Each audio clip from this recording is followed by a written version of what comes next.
Imagine this. At the bottom of the ocean lie 15 warheads, each one capable of wiping out an entire city. They've been there for almost 40 years now, and nobody knows if the radiation has already started leaking out. But that's just the end of the story. The beginning is far more terrifying. Before starting this story, don't forget to subscribe to the channel and give it a like. October 1986. The Cold War at its peak. The world still hasn't recovered from Chernobyl, which happened just 6 months earlier. And at this very moment, in the dark waters of the Atlantic, 680 kilometers from the US coast, another catastrophe begins. One that the Soviet Union will try to keep silent about for decades to come. Soviet submarine K-219, Project 667, a Naviga, the same project that the Americans dubbed with the ominous code Yankee I, slowly crosses the cold waters of the North Atlantic. On board, 119 men. Average age, 25 years old. Young guys who had just started their lives. Some had young wives waiting at home. Others had elderly parents who were proud that their son was serving on the most modern underwater cruiser. But there's one more detail that even their families don't know about. In the 16 silos of this vessel are R-27 ballistic missiles. Each missile carries a warhead. The total power of the arsenal, enough to turn several major American cities to ash. New York, Washington, Boston, all within striking range. K-219 isn't just a submarine. It's a floating base, one of the symbols of Soviet military might, patrolling near enemy shores. The vessel's commander is Captain Second Rank Igor Britanov, an experienced officer, 42 years old, 4 voyages on K-219 under his belt. A man with nerves of steel and a reputation as a professional. If anyone could handle any situation, it's him. But even he doesn't know that in a few hours, he'll have to make the most terrible decision of his life.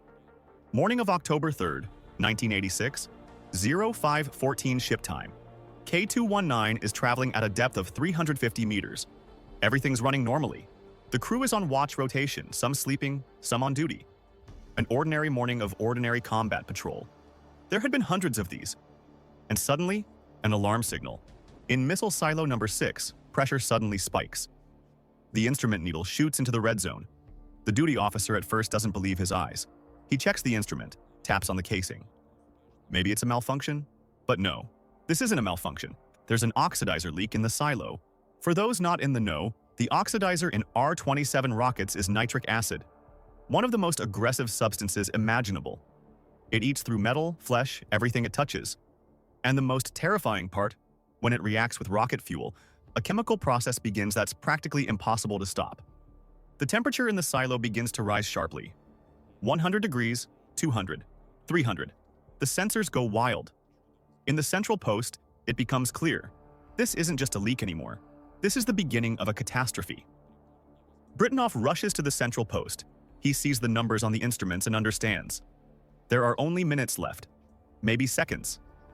He gives the command for emergency silo purging, trying to reduce pressure, release the gases. But it's too late. 0517, explosion. The rocket explodes right in the silo. The shockwave passes through the vessel's hull like a giant fist striking the steel from within. Screams ring out. Alarms flash. The red light of emergency lamps transforms the compartments into something resembling the inferno. Silo number 6 is destroyed. The vessel's strong hull, the same one designed to withstand pressure at 400 meters depth, has cracked. Ocean water under tremendous pressure begins flooding inside. And that's not even the worst part. The worst part is that the explosion damaged neighboring silos. 15 missiles, 15 warheads, and all of them are now at risk. Chaos and heroes. In the first minutes after the explosion, chaos reigns on the vessel. Sailors blown out of their bunks tear open watertight doors, trying to understand what happened. Some are screaming, some are crying. Most just stand in shock, unable to believe the reality of what's happening. But the most terrible situation is in the forward section. But there are survivors. Several men who manage to close the watertight doors behind them in time. They're trapped in a smoke-filled compartment with no communication with the rest of the vessel. And each of them understands. If they're not pulled out in the next few hours, they won't make it. Britanov faces a choice. Try to save them and risk the entire vessel, or seal the compartment forever. He makes a decision. Try. Emergency party groups in gas masks and protective suits are sent on reconnaissance. They need to find out. Can the fire be extinguished? Is there a chance to save the people? How serious are the damages? What they see when they open the hatch? Beyond the worst nightmares. The compartment is filled with smoke. Visibility less than a meter. Temperature approaching 60 degrees. Debris everywhere, streams of water flowing down the walls. Electrical cables hanging, sparking. And everywhere, that horrible caustic smoke that eats through even the gas mask filters. But they go forward. Meter by meter, step by step. They find survivors, drag them back through the smoke and water as if pulling souls from the inferno. They save 6 men. 6 who had officially already been considered lost. The Americans are watching. At this same time, thousands of kilometers away, at U.S. Navy headquarters in Norfolk, radar screens light up. The American tracking system has detected something strange in the area of Soviet submarine patrol. First, a small signal. Then, a series of incomprehensible electromagnetic pulses. And finally, an alarming message from submarine USS Augusta, which was patrolling nearby. Soviet submarine detected, behavior abnormal, possible accident. At the Pentagon, they raise the alarm. This isn't a simple accident. It's a potential catastrophe of national scale. A Soviet missile carrier with weapons less than 700 kilometers from American shores. If something goes wrong, the consequences could be apocalyptic. On K-219, they don't know they're already being watched, that their every move is being recorded, that American military ships are already heading to sea, ready for any development. But they have other problems, much more serious ones. The reactor crisis. The fire reaches the second missile silo. Temperature continues to rise. A real threat of detonation of another missile appears. And if a second one explodes, a chain reaction will begin. One after another, all 16 silos will explode. And then the warheads? Britnov doesn't allow himself to think about this scenario. He gives the order. Seal all silos that can still be sealed. Flood the forward compartments with water, whatever it takes, but stop the fire from spreading. The crew works like clockwork. Despite the terror, despite the exhaustion, despite half the vessel's systems no longer working, they do everything possible and impossible. But there's one more problem. A problem that could determine the fate not only of the vessel, but of the entire operation. The reactor. The K-219 reactor is the heart of the vessel. It provides energy for movement, for life support systems, for everything. Without it, the vessel is just a giant steel coffin. And right now, this reactor is under threat. The fire is approaching the reactor compartment. If the temperature reaches critical levels, the cooling system could fail. And if cooling stops, the active zone will begin to overheat. Chernobyl on the ocean floor. Imagine an explosion underwater, several hundred kilometers from the US coast. A cloud of radioactive steam rises above the ocean. The wind carries it to shore. New York, Boston, Philadelphia, millions of people under threat of exposure. This isn't fiction. This is a real scenario that at that moment is being considered on K-219, in the Pentagon and in Moscow. Britnov understands. The reactor needs to be shut down, immediately. But there's a problem. The automatic shutdown system was damaged by the explosion. The emergency rods that are supposed to enter the active zone and stop the chain reaction aren't descending. The automation isn't working. Someone has to do it manually. And here enters the stage a person whose name the world will learn only 11 years later. Sergey Preminin's sacrifice. Senior Seaman Sergey Preminin, 20 years old. An orphan from a children's home in Russia who joined the fleet to prove he was worth something. Thin, not very tall, with a perpetual half-smile on his face. A guy who loved football and dreamed of opening a small motorcycle repair shop after service. He had a whole life ahead of him. But on October 3rd, 1986, that life ended. When it became clear that the reactor wouldn't shut down automatically, senior reactor compartment mechanic Nikolai Belikov assembles an emergency brigade. They need to descend into the reactor compartment, the same one where the temperature is already approaching 70 degrees, where the air is saturated with steam, where one mistake could lead to exposure to a fatal dose of radiation. Pre-Minen volunteers. They descend. 3 men in protective suits with gas masks. Lighting barely works, only dim emergency lanterns. Steam is so thick you can't see anything beyond an outstretched hand. Underfoot, water mixed with machine oil.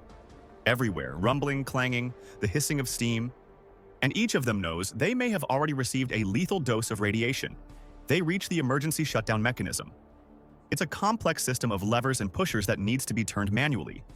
Usually hydraulics do this. But right now, there's no hydraulics. There's only human strength. Belikov and another seaman begin turning the levers. Preminin helps them. The metal is hot. You can feel it even through gloves.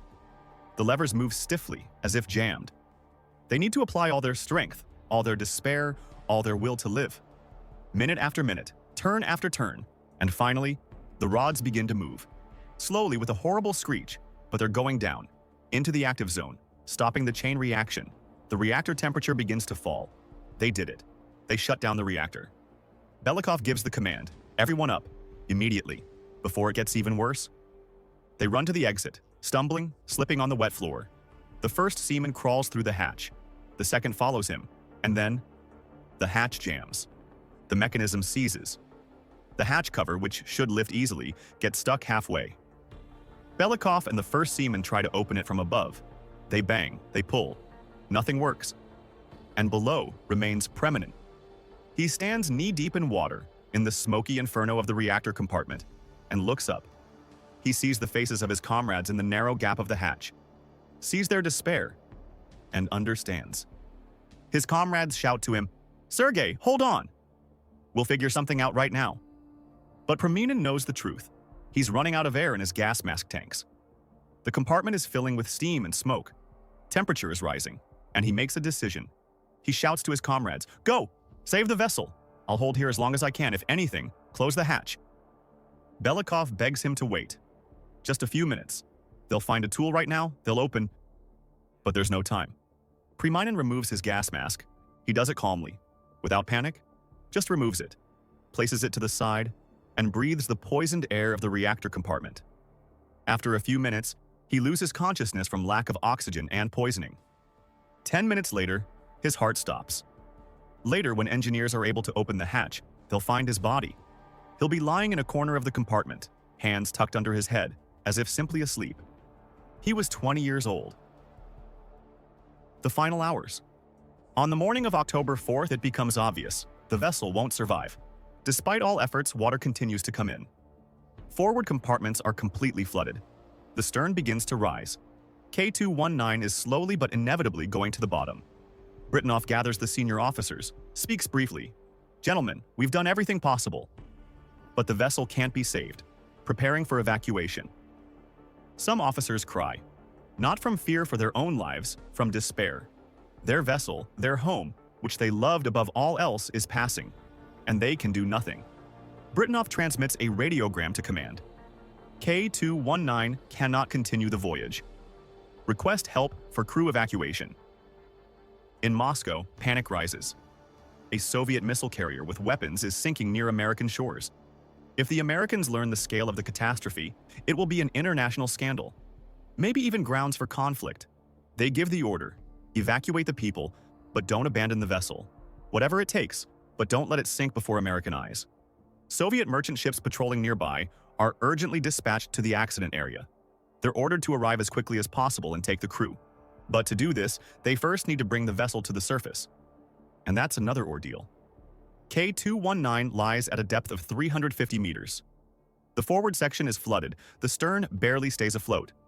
Control systems work only partially. Blowing ballast tanks to surface, it's like performing surgery with an axe. But otherwise, the crew can't be saved. Britanoff gives the command. Blow all tanks that still work. Use emergency surfacing systems. Everything that remains. A slow, terrifying ascent begins. The vessel shakes. Everywhere sounds the clanging of metal. One of the seamen goes mad with fear. He's let out of the central post under the arms. Someone has a breakdown, but the vessel goes up, meter by meter. 10 meters. 20. 100.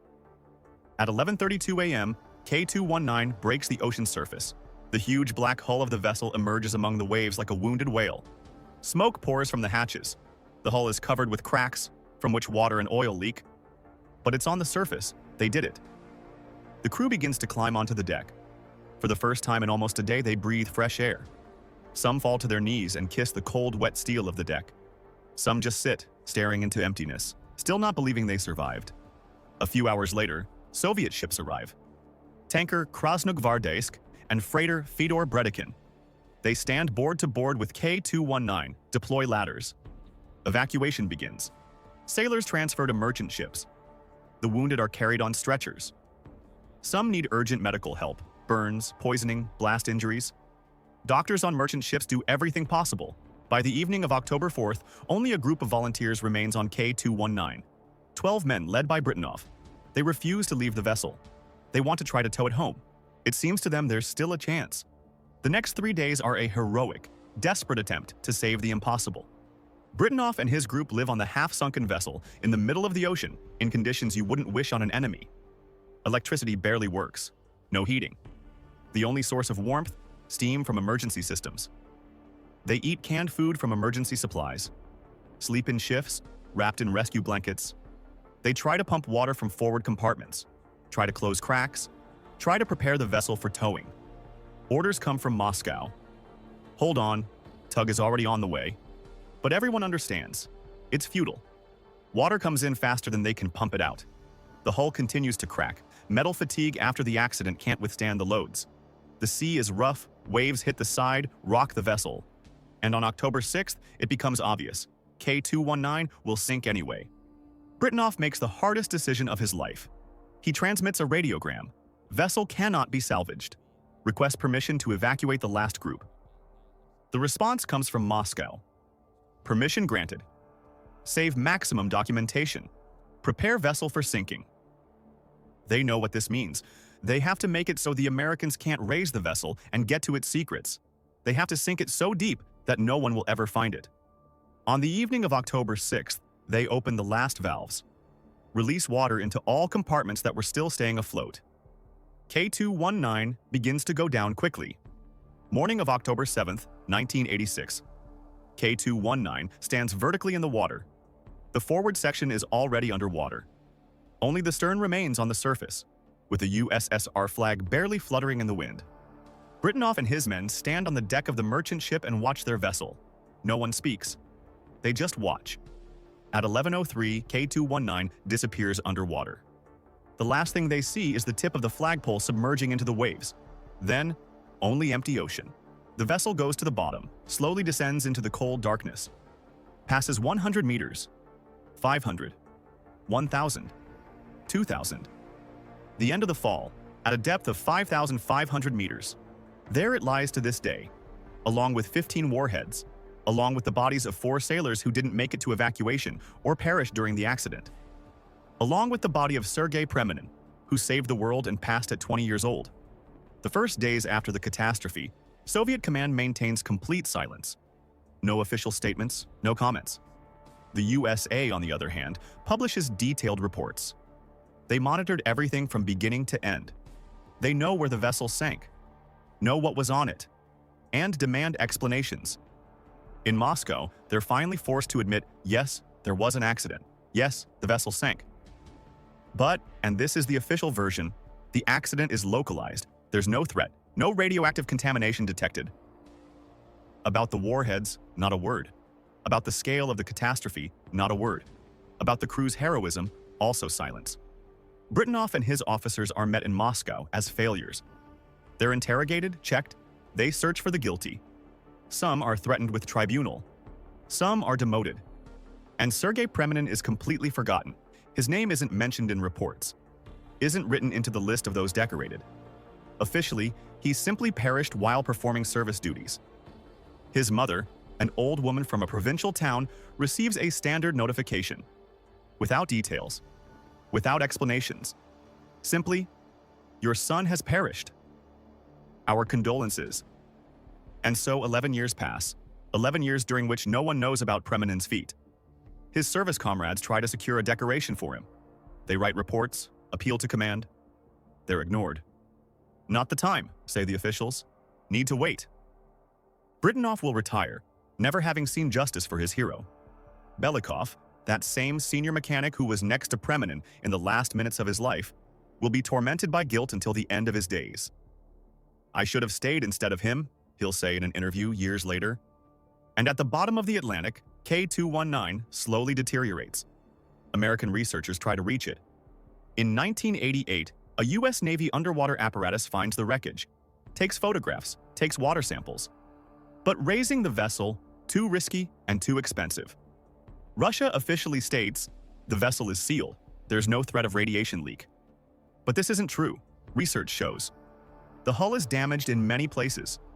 Missile silos are open. And although the warheads are reliably protected by titanium containers, no one can give a 100% guarantee that in 50, 100, or 200 years, radiation won't start leaking out. At the bottom of the ocean lies a potential ecological time bomb, and no one knows when it will go off. Recognition at last. May 1997. It's been 11 years since the catastrophe. In Moscow, a ceremonial event takes place. High-ranking officials, admirals, journalists are present. An elderly woman in black is invited to the stage, Sergey Preminin's mother. She's presented with the Star of Hero of Russia, posthumously, for her son. Russian President Boris Yeltsin personally reads the decree. For courage and heroism displayed while performing military duty, senior seaman, Preminin Sergey Anatolyevich, is awarded the title of Hero of the Russian Federation. The woman cries, holds in her hands the gold star and a photo of her son, a young guy in naval uniform, smiling at the camera.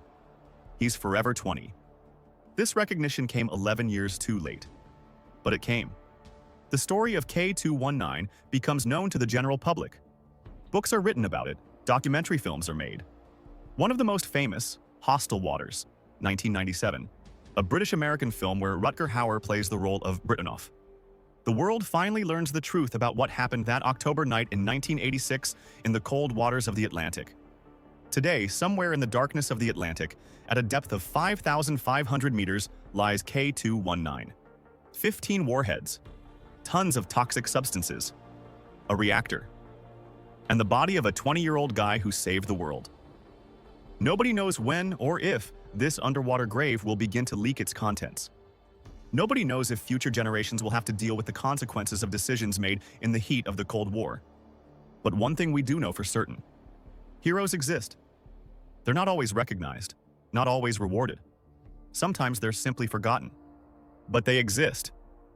And sometimes they save the world without anyone ever knowing their names. Until 11 years later.